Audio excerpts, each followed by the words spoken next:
Hi everyone, Joe Landis here, and welcome to the very first episode of the ReHome Podcast. Have you ever heard of the Refugee-Welcoming Rental Market? It's a better rental market for everyone. Landlords can easily grow their rental business, refugee families can build restored lives, and our communities can flourish together. But here's the shocker. Many refugees are flown to the US, but arrive here homeless. And that's where we come in at the ReHome Podcast. You'll hear from the people most directly involved all about what it means for landlords to rent to refugees, what it means for refugees to find housing success in the US, and how an alternative rental market, the refugee-welcoming rental market, is coming together to improve things for both refugees and their landlords. Stay tuned. So, the goal of this podcast is to learn about refugee housing from the source. And for our very first episode, I'm interviewing a very special landlord-tenant pair based in Lancaster, Pennsylvania. I was working at the local refugee resettlement agency when the tenant family arrived, and I had the pleasure of bringing these two folks together. So first, I'll introduce our landlord, who's Cooper Lindy, who has been overseeing properties for 9 years and renting to refugees for 6 of those. So he's had 5 refugee households as tenants.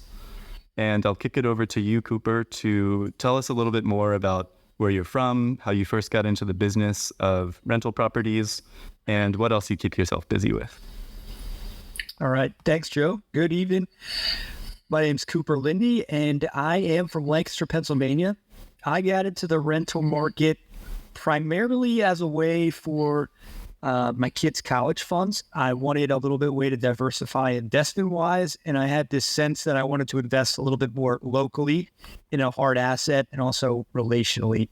And I felt like, hey, when you're investing in the stock market, you don't know what Walmart or Boeing or any of Amazon, what they're doing with your money. They may make it bigger, but it might not be something you agree with ethically or morally. So I felt I wanted to be contributing a little bit more locally to my community and also providing a college fund for my children. And I also saw a lot of challenges in my neighborhood at the time with really poor landlords. And I thought I could do a better job than those guys. They're not very local. They're pretty hands-off. I want to be local, hands-on, and a little bit more engaged in my community. I also am an engineer and also really enjoy long distance running and catching turtles. Wow. Yeah.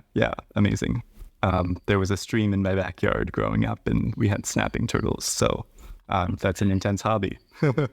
Thanks for introducing yourself, Cooper. Very much appreciated. My co-founder and I, we've done a lot of market research with landlords. And one of the first things that they mention they want to get out of it is that dependability and predictability that can come from a real asset as opposed to the stock market. So glad that came up. So let's go over to our tenant, whose name is Waziri. This is a shortened version of his real name to preserve privacy. Waziri arrived in Lancaster in 2021 as one of the beneficiaries of the Afghan Placement and Assistance, or APA, program. That program safely resettled more than 75,000 Afghans in the U.S. after the Taliban took control of Afghanistan in August 2021. So Waziri, it's a pleasure to have you here. I'll hand it over to you to please tell us a little bit more about where you're from and your resettlement case, your transition to the U.S., just in broad strokes. This is Waziri. Originally, I am from Afghanistan. I used to work as a civil engineer back in Afghanistan, the capital of Afghanistan. We came to the United States. That was November 2021.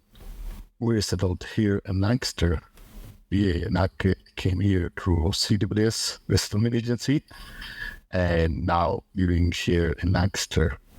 Yeah, and also now I'm working as a career pathway navigator for refugees. Yeah.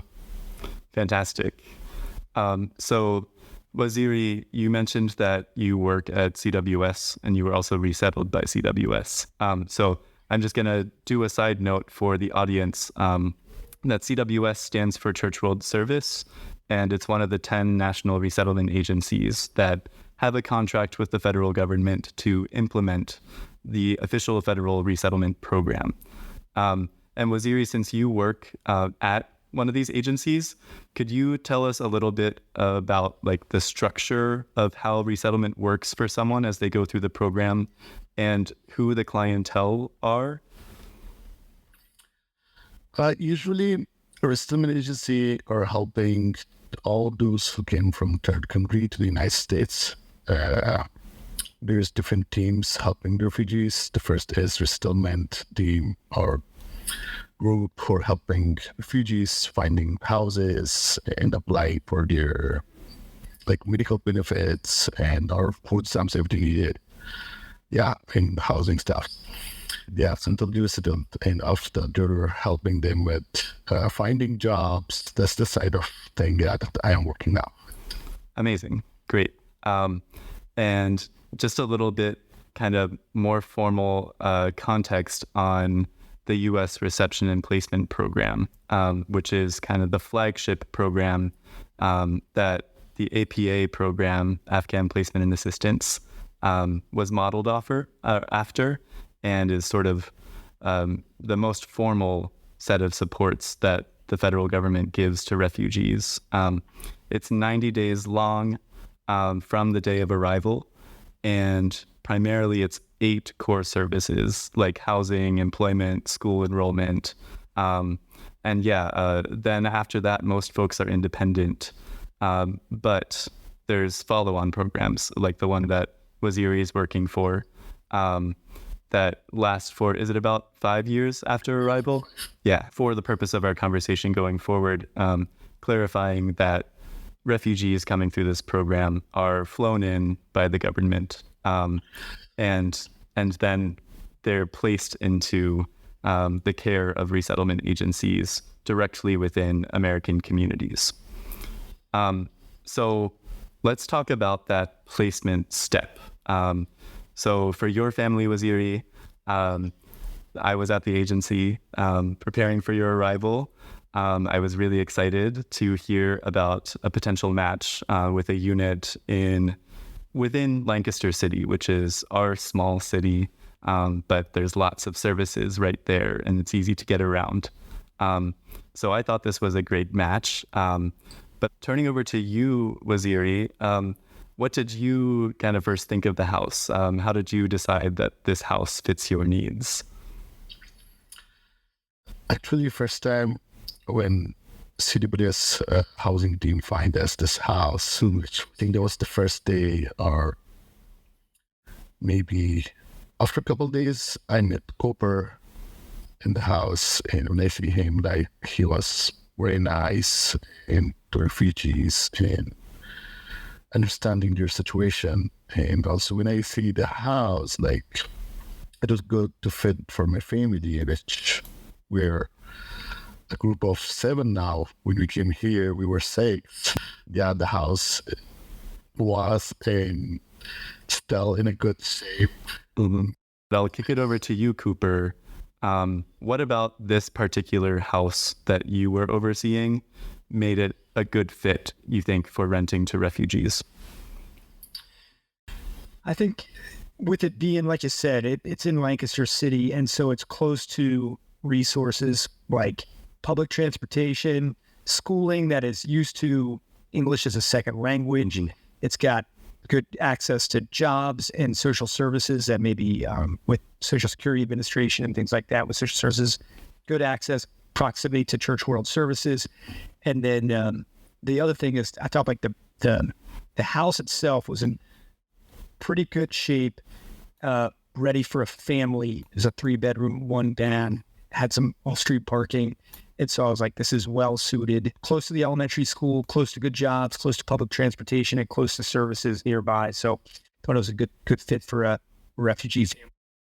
Awesome. And it's my understanding that you're overseeing or sort of like playing a property management type role with the house, but not the direct owner.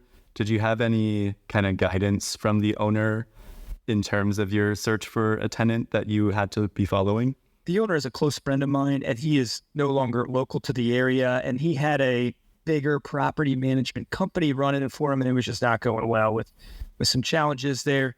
And so he said, "Hey, can you keep an eye on a place for me?" I said, "Yeah, I'll find a tenant." And through kind of thinking and talking with him, we felt like, hey, this would be a great opportunity to sort of send it to Church World Service and work with the local community to see who may be a good fit. And we couldn't have asked for a better setup than with Waziri, to be completely honest. Very grateful to have him there. I know from my close friend, he's very thankful to have Waziri, and for me as the local support for the house. Glad that it was easy on you as well, Cooper. So thanks to both of you for sharing those thoughts about how the match seemed to you at the beginning, and sort of what it meant to you right then and there in terms of fulfilling the expectations of the owner of the house, your own needs for that good match in the community, and then also on your side, Waziri, easy access, quick access to that first starting point. So let's zoom back out to sort of all the time that's passed since then. It's now been over 2 years. Is that right? That you've been in the house? Amazing. That's great. So as the landlord of the house, I'm curious, do you have like mid or longer term plans for the unit outside of the refugee market, or are you planning to keep on renewing there? Just curious how you think about the future of these units that you initially rent out to refugees. Yeah, no, for this unit specifically, I have no intention to change it or mix it up. It's been a great experience with Waziri. He's a great communicator, keeps the house very clean, organized, always pays rent on time, usually a couple days early. And especially like Lancaster is a welcome house for refugees, and there is a lot of support of the community and resettlement agencies with refugees. For me, going through this destination was not very hard because like there was no language barriers for me a lot, and also I had some great people around me, including my landlord. Helped me a lot with different things.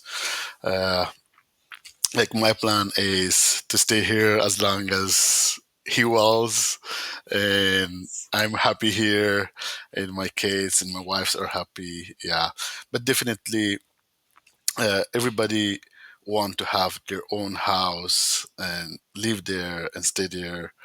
So this is also one of my goals. Yeah, that I hope and I believe that one day Cooper will help me with that too. Absolutely. To get to that goal. Yeah, Absolutely. to find a house and buy a house. Yeah. Great. Yeah, I think for myself, and when I think of Waziri and kind of his hopes and dreams, I'm sort of like, what's good for Waziri is good for me, and what's good for Waziri and me is good for our community. And so I'm like, Yes, if definitely. Waziri finds his way to a house, absolutely, I'd be thrilled, and I'd want to walk beside him with that, and hoping he can. And I know he'll get there. I know Waziri will be a homeowner himself, and maybe a landlord on the other side of it as well. I have no doubt in that. Waziri's got a big bright future ahead of him. Amazing. And it makes me feel very good as someone who spent 18 months working within that first 3-month period, to hear y'all's story of being a few years into it and talking about things like homeownership. Because that's, especially in relation to where refugees are before they arrive, and they're sort of competing in the open market against traditional tenants, and it can be really, really difficult to think beyond that initial access and like first lease period. But here we are. There was a good placement initially, and a couple of years later, the ability to think, with that stability about the next steps. So I like what you said, Cooper. What's good for Waziri is good for you. What's good for you and Waziri is good for the community. And honestly, he's just a lot like me. He's an engineer, got a bunch of kids about the same age. So we kind of connect as more than just landlord tenant, but also as kind of comrades as we navigate life together, even though he's coming from such a different spot and with a little bit different amount of resources than I'm coming from. So I am very happy that knowing Cooper and living in this house that he's managing and taking care of that.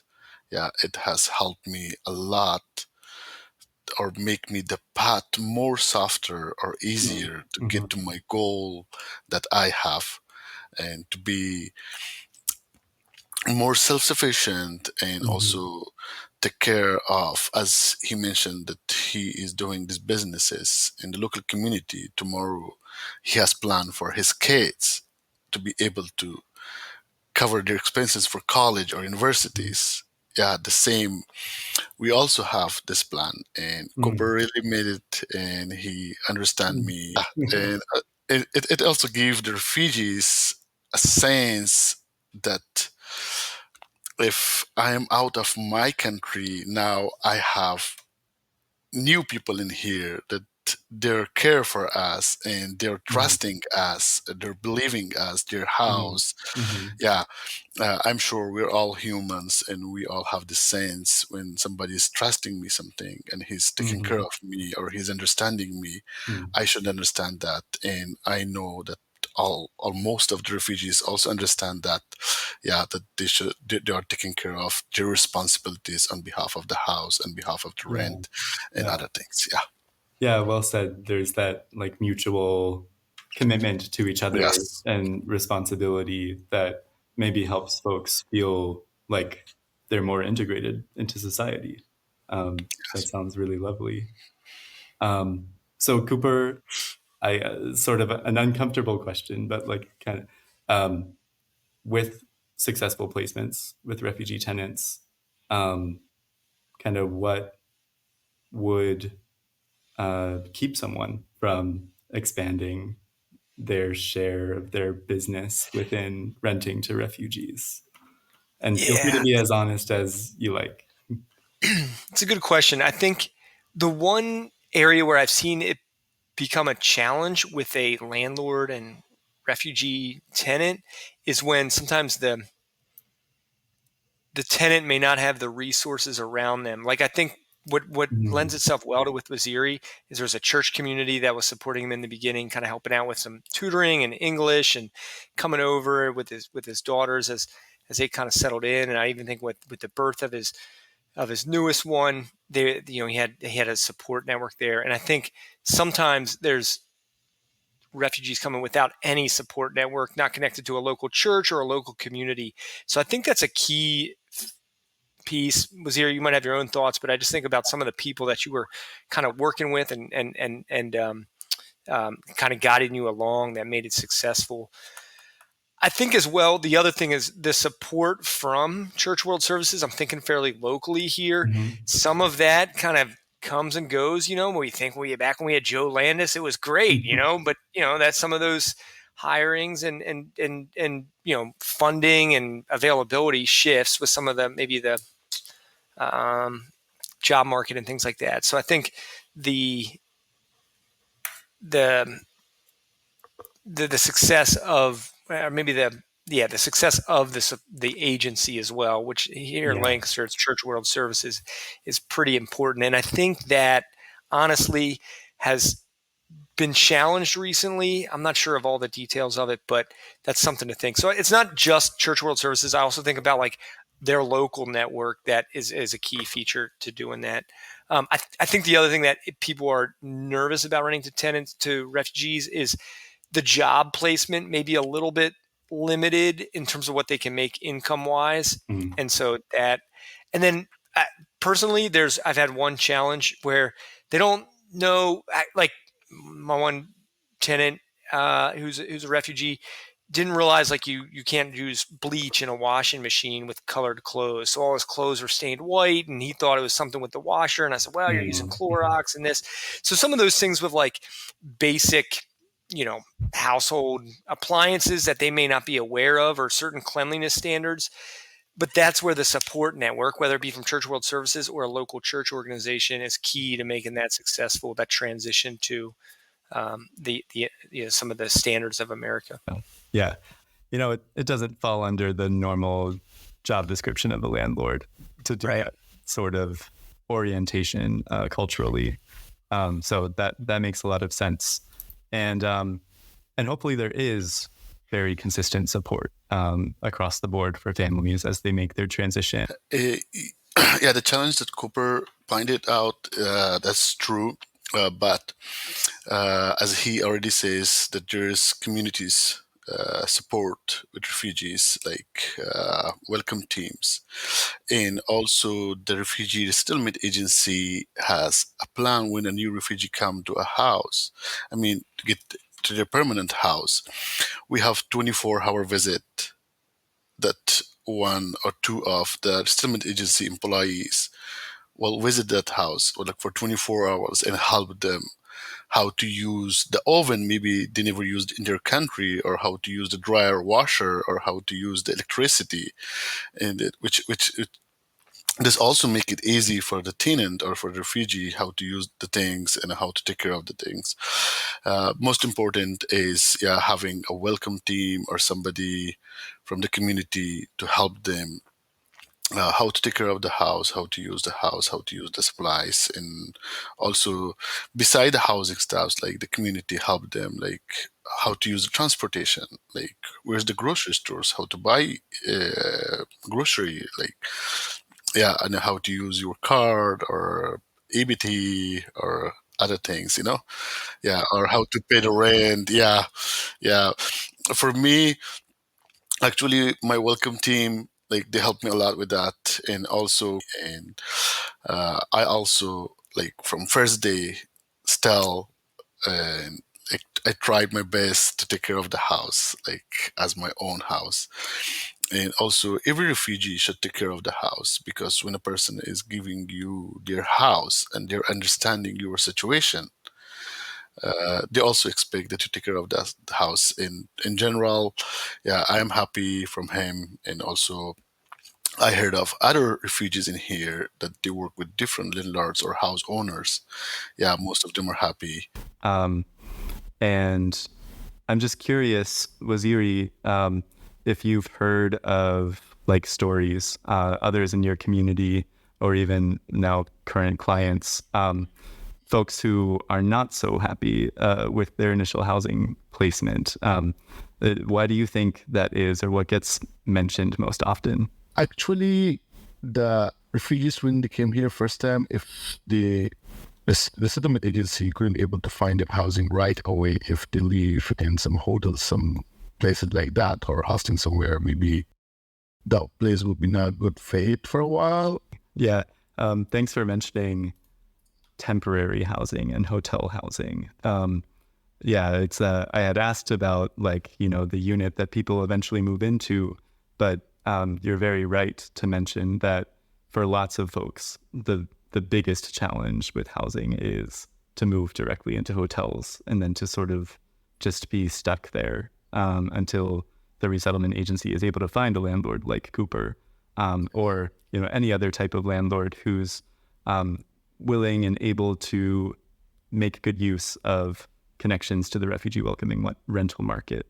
I heard that in fiscal year 2023, the average spend on emergency housing when it was used for one of the national agencies was $2,400.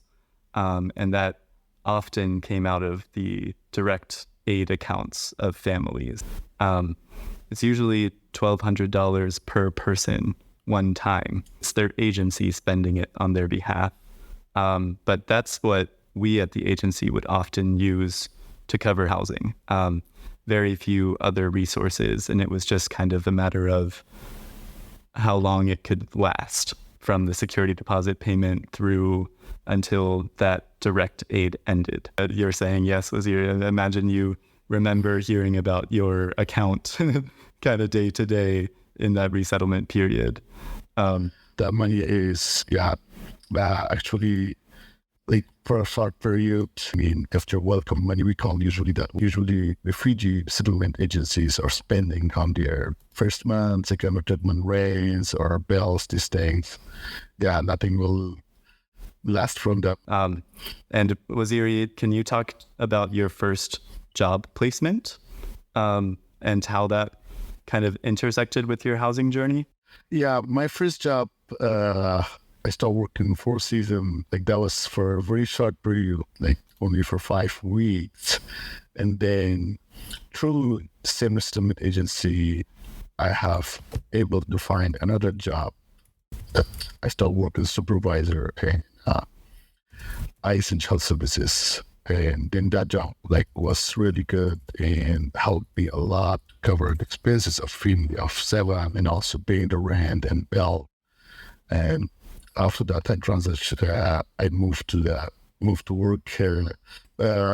Actually, one challenge for refugee is, I mean, for the first housing, because if they don't receive them in a permanent house soon, so it's going to be hard for them to find a job because they don't have address or also open an account or get license. Mm-hmm. So once they're settled, as soon as they're settled, it's going to make it very easy for refugees to start a job and calculate their expenses and then with the responsibility that from now on, I have to take care of all this, and this, that they will be self-sufficient.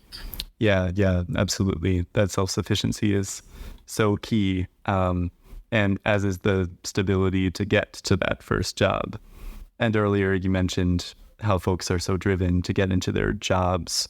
I just wanted to sort of note too that ultimately it's going to be the family who are paying each and every month of the lease and sort of responsible for that.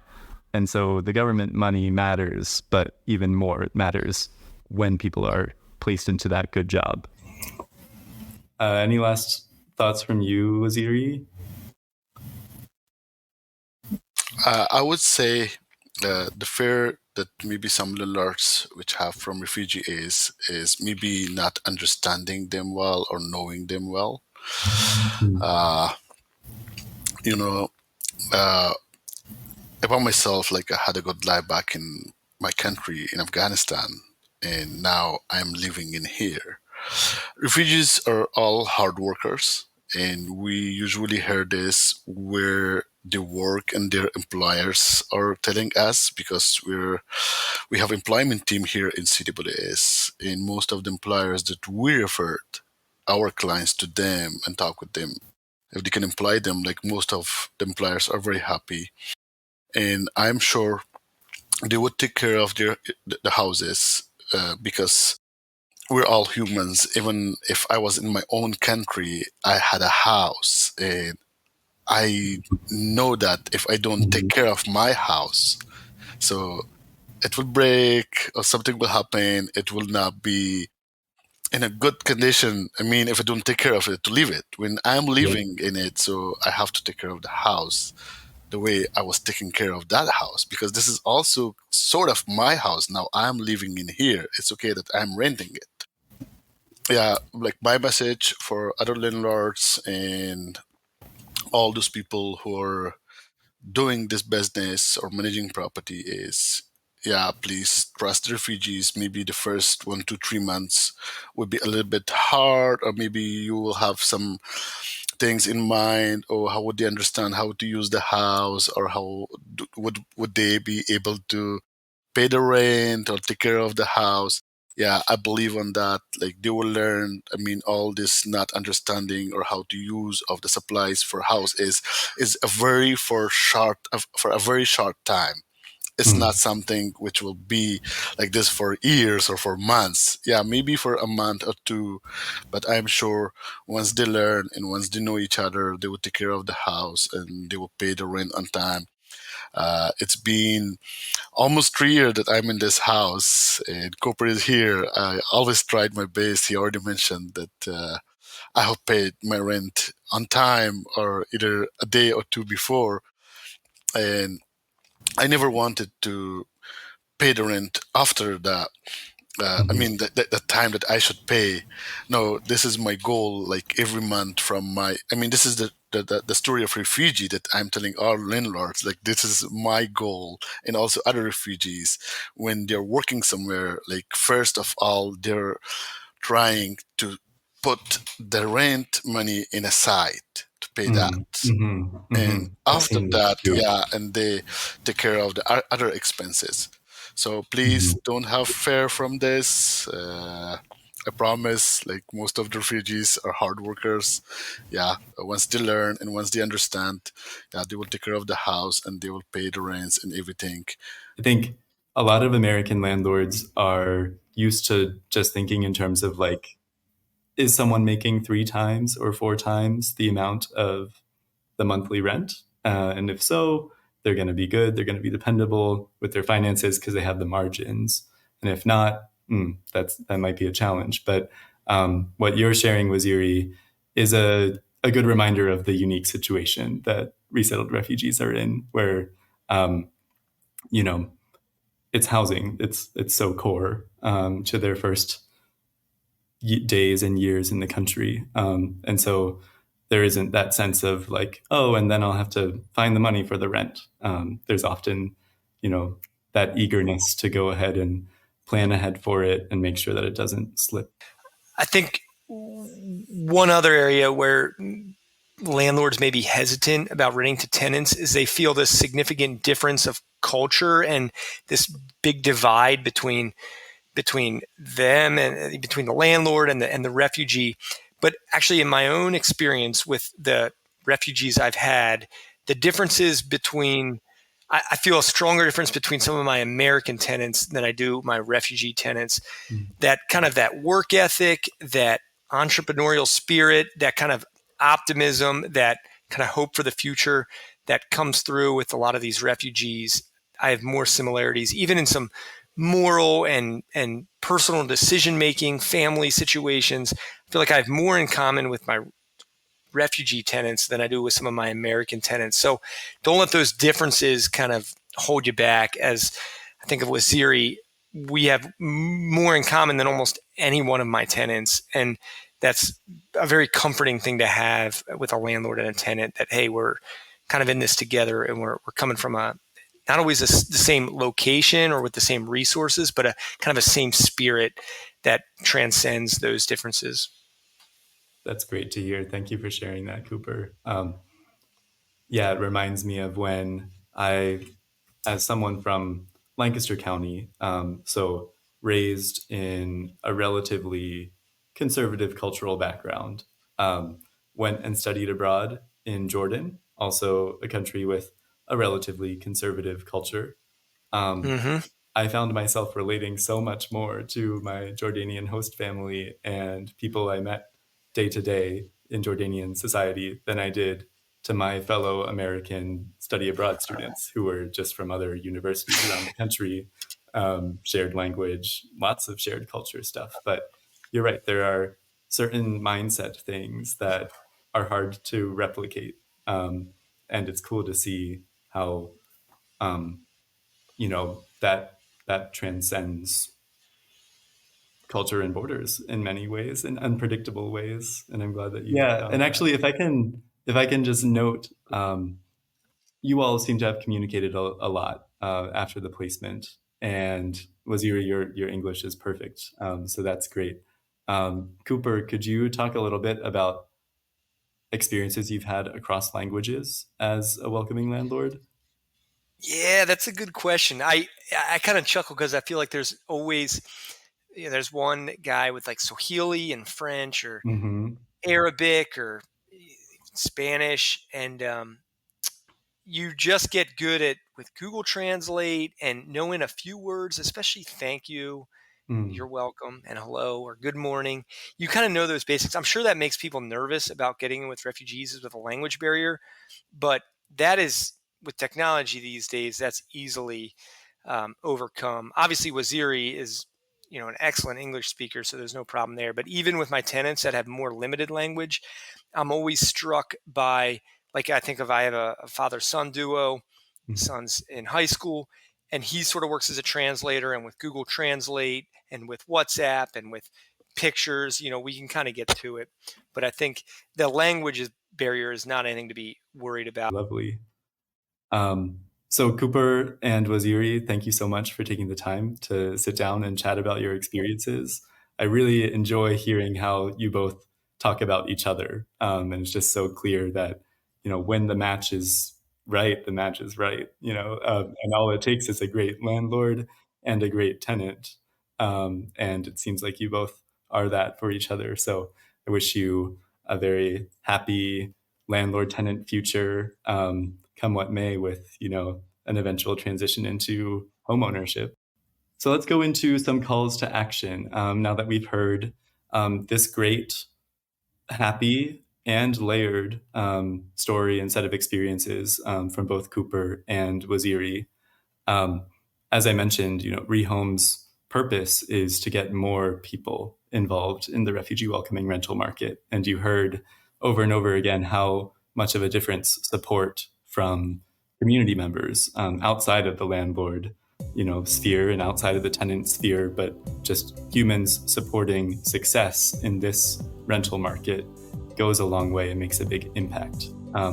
So first of 3 ways that listeners can get involved is going ahead and directly listing on ReHome Marketplace. ReHome Marketplace is like Trulia.com, but it's meant specifically to facilitate a listing and tenant match process just with resettled refugees. So any landlord who wants to match with refugee tenants and wants a quick and easy process to do that can list there, and we've facilitated confirmation of tenants within 7 days of a unit being move-in ready each time.